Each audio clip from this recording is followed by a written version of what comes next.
Bienvenidos. Hoy vamos a poner la lupa sobre un gigante de las inversiones, ¿no? El S&P 500. Así es, el índice que para muchos es como el punto de partida casi obligatorio. Exacto, casi la opción por defecto. Muchos lo ven como un pilar en sus carteras. Pero, ¿qué pasa si esa percepción de seguridad, pues, necesita una segunda mirada? Pues justo de eso va la fuente que vamos a desgranar hoy.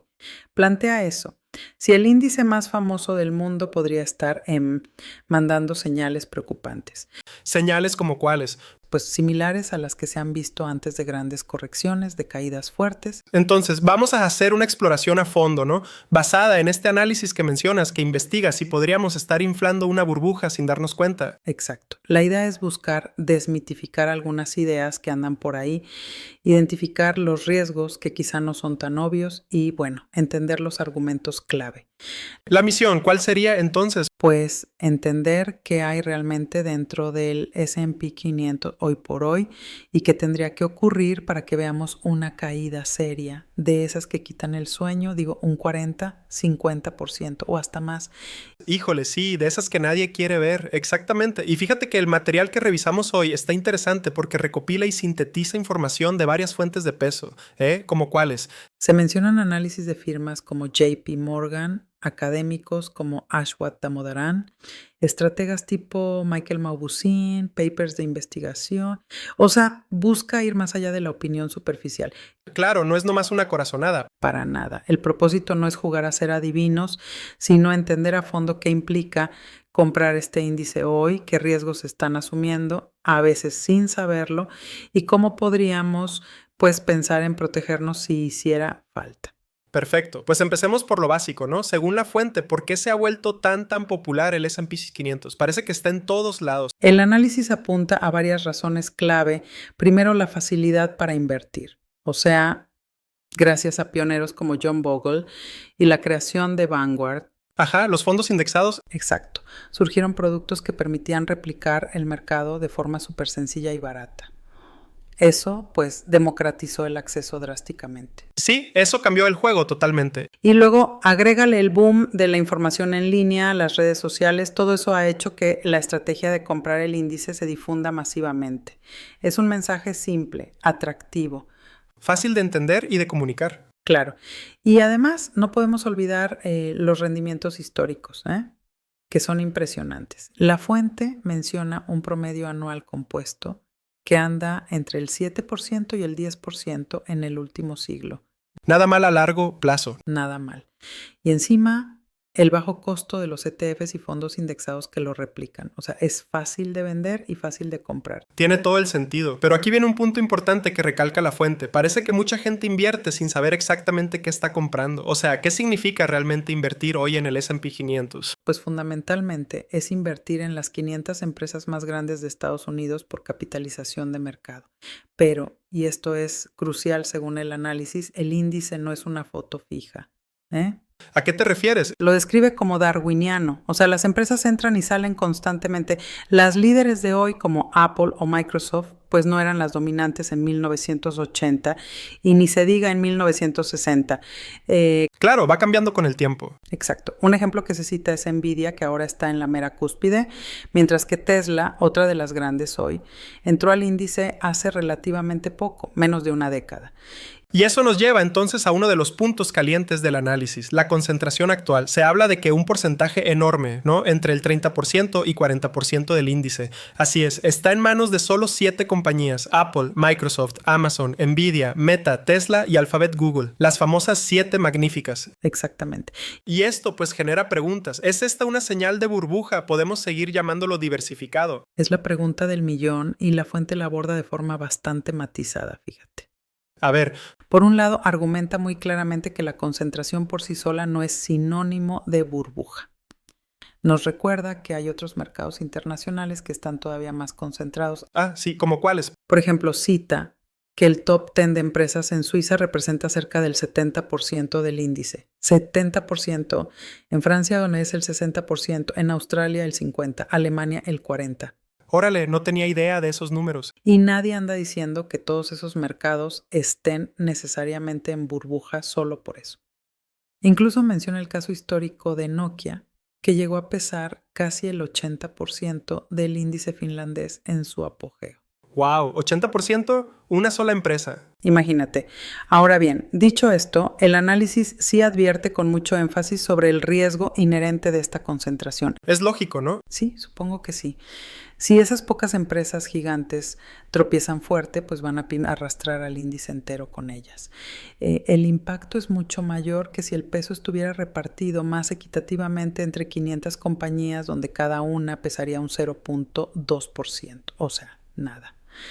Claro, el golpe se siente mucho más. Exacto. Y para entender por qué pesan tanto, la fuente da un dato que a mí me pareció muy revelador de un paper de Michael Mauboussin. ¿Cuál es? Dice que en un año reciente, ponle 2024, estas 7 magníficas generaron casi el 80% de todas las ganancias del S&P 500. 80% de las ganancias. Híjole, eso sí explica su peso, ¿no? Totalmente.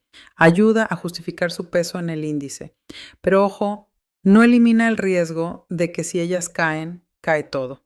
Entendido. Concentración no es igual a burbuja, pero sí aumenta el riesgo si a las líderes les va mal. Vale, vayamos al otro gran debate. Las valoraciones. Se escucha por todos lados que el S&P 500 está caro comparado con su historia. Sí, el típico argumento del P. Exacto. Se mencionan múltiplos precio-beneficio actuales de 21 o 22 veces, cuando los promedios históricos andan más bien por 15, 17. ¿Cómo aborda la fuente este argumento tan común? Mira, este es un punto donde la fuente es bastante contundente, diría yo. Sostiene que comparar directamente los múltiplos actuales con los promedios históricos y usa una expresión gráfica como comparar peras con almendras. Ajá, ok. ¿Y por qué? Dice que simplemente no es una comparación válida porque las empresas que lideran el índice hoy son estructuralmente muy, muy diferentes a las del pasado. ¿En qué sentido diferentes? Detalla varias razones fundamentales. Primero, habla de la calidad superior de las empresas actuales. Argumenta que atraen al mejor talento global. Tienen equipos directivos excepcionales. Menciona a Satya Nadella, Mark Zuckerberg, Jensen Huang. Nombres pesados. Sí, y que en muchos casos los CEOs son fundadores con un montón de acciones. O sea, sus intereses están alineados con los de los accionistas. Ok, eso tiene lógica. ¿Qué más? Segundo, su fortaleza financiera. Estamos hablando de compañías con unas cantidades de caja neta enormes. El riesgo de quiebra para estas gigantes es prácticamente cero. Claro, tienen un colchón impresionante. Ajá. Y aunque la quiebra de una empresa no mata al índice a largo plazo porque la reemplazan, la solidez de estas líderes sí le da estabilidad al conjunto. Entendido. Tercero, y este quizás es el punto más decisivo según la fuente, su rentabilidad excepcional. La miden con el ROIC, el retorno sobre el capital invertido. Ah, sí, el ROIC. Aquí dan un dato comparativo brutal, el ROIC medio del top 10 del S&P 500 en 2023 fue del 27.4%, ¿sí? Mientras que para el resto de las 490 empresas del índice fue del 10.1%. Wow, la diferencia es enorme. Es bestial. Y la fuente argumenta que este diferencial justifica que el mercado pague múltiplos de valoración más altos por ellas. Es que son mucho más rentables con el capital que invierten. Claro, generan más por cada peso invertido. Exacto. Y cuarto, su naturaleza digital e intangible. O sea, los activos clave hoy no son tanto fábricas y maquinarias, sino ingenieros, código, datos, marcas, ceros y unos, básicamente. Menos fierros y más, pues, cerebros y datos. Algo así. Y esto les permite operar con márgenes de beneficio mucho mayores.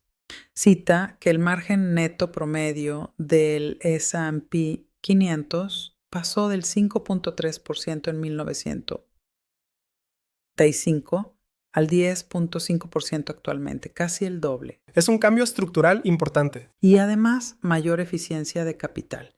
Necesitan reinvertir menos dinero para crecer lo mismo que empresas más tradicionales, más intensivas en capital físico. Muy claro. Entonces, si las empresas son tan distintas y tan rentables, deberíamos, digamos, descartar los fantasmas de la burbuja tecnológica del año 2000, porque mucha gente recuerda esa época y ve paralelismos con el auge de la IA y las valoraciones de ahora.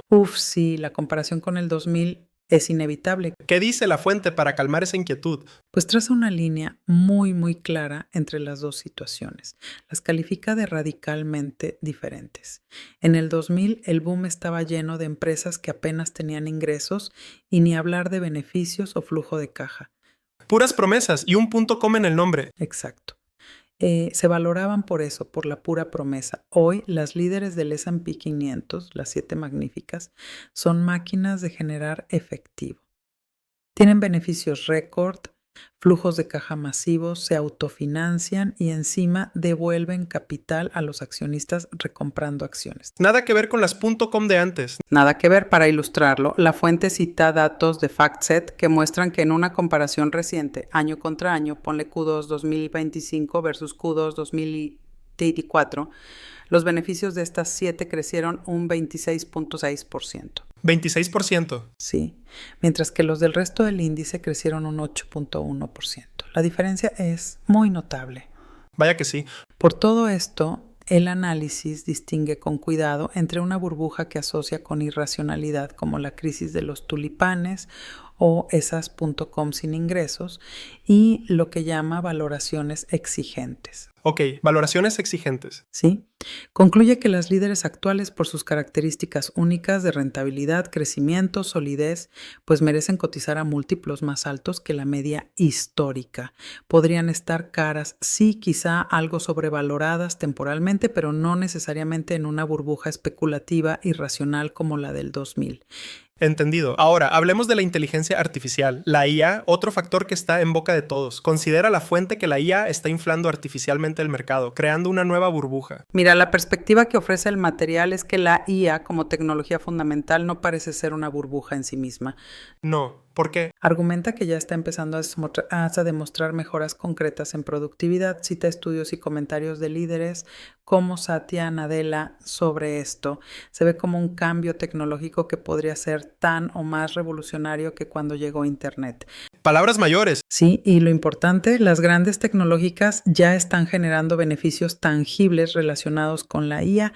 No es solo humo. Ok, la tecnología es real y ya genera valor. Exacto. Ahora, la fuente sí advierte sobre el riesgo de lo que llama mini burbujas. ¿Mini burbujas? ¿Qué es eso? Se refiere a empresas más pequeñas o sectores específicos donde hay compañías que se suben al carro de la IA usando la etiqueta como marketing, pero sin tener realmente la sustancia tecnológica o un modelo de negocio sólido detrás. Ah, el clásico. Le pongo IA a mi producto y ya vale más. Ándale, justo eso. Menciona incluso, con humor, el ejemplo de un cepillo de dientes que presume de tener IA sin que aporte un valor claro. Jaja, ok, el hype. Exacto. Y también se plantea la controversia particular sobre Nvidia. O sea, si sus espectaculares beneficios actuales que están muy ligados al boom inicial de la IA van a ser sostenibles a largo plazo o si veremos una normalización, una caída. Entendido. La IA es real, pero cuidado con el hype injustificado y con casos específicos como Nvidia. Entonces, si el análisis no ve necesariamente una burbuja generalizada tipo 2000, ¿cuáles son los riesgos reales que identifica para que pudiéramos ver una caída fuerte del S&P 500, de ese 40% o 50% que nos preocupa? El análisis los reduce principalmente a la combinación peligrosa de dos factores, una combinación que además es especialmente potente dada la concentración que ya platicamos. Ok, dos factores. ¿Cuáles son? El primero es una caída significativa de los beneficios de las empresas líderes. Que dejen de ganar tanta lana, básicamente. Exacto. Esto podría venir por una desaceleración económica global que afecte sus ventas o por problemas específicos de alguna o varias de las 7 magníficas, nuevos competidores, regulación que les pegue, errores estratégicos. ¿Algún ejemplo? La fuente pone como ejemplo la caída tan fuerte que tuvo Meta, Facebook, en 2022. Llegó a perder cerca del 70% de su valor. 70% si lo recuerdo. ¿Y por qué fue? Pues una mezcla. Desaceleración en publicidad digital, un aumento brutal en su inversión y un pesimismo generalizado del mercado sobre su futuro en ese momento. Fue una tormenta perfecta para ellos. Ok, caída de beneficios. ¿Y el segundo factor? El segundo factor clave es una compresión de múltiplos.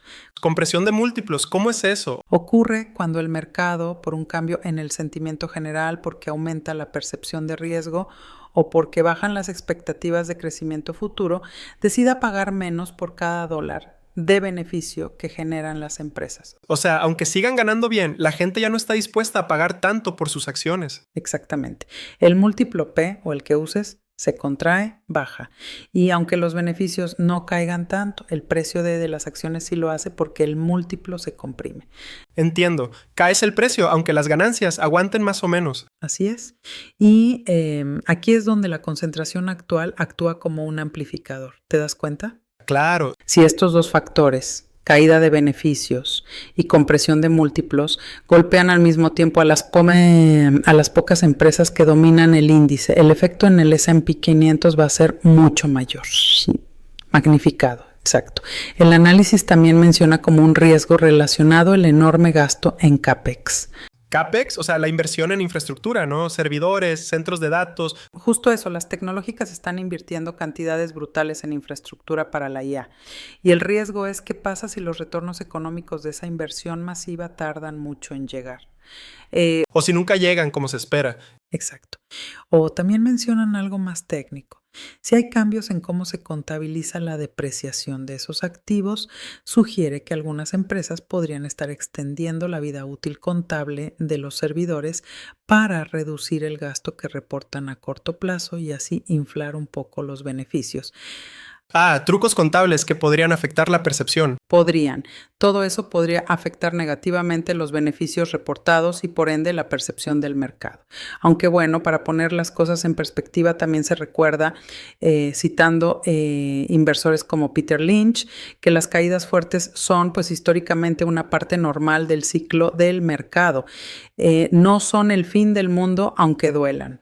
Cierto, hay que tener memoria histórica. Muy bien, el panorama queda más claro. Hay razones para las valoraciones actuales. No parece una burbuja loca como la del 2000, pero los riesgos de concentración, caída de beneficios y compresión de múltiplos son reales y podrían pegar fuerte. Ante esto, ¿qué recomendaciones o consideraciones saca la fuente para los inversores, para quienes tienen exposición al S&P 500 y sienten cierta inquietud? El material ofrece varias líneas de reflexión y también de acción práctica.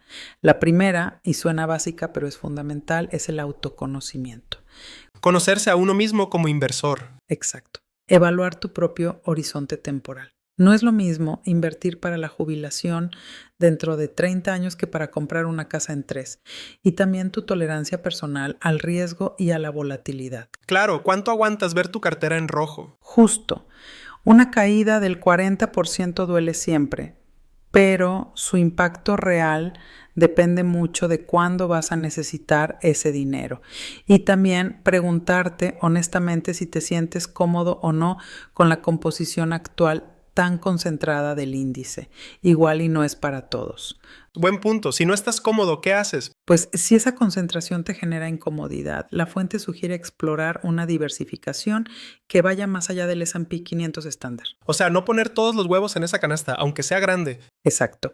El análisis menciona que existen fondos de gestión activa que aplican filosofías de inversión diferentes y que podrían complementar o incluso sustituir una parte de la cartera indexada. ¿Cómo qué tipo de fondos? Da ejemplos de categorías como fondos value, o sea, inversión en valor. Menciona a Hamco y Oros como ejemplos específicos que venían en la fuente original.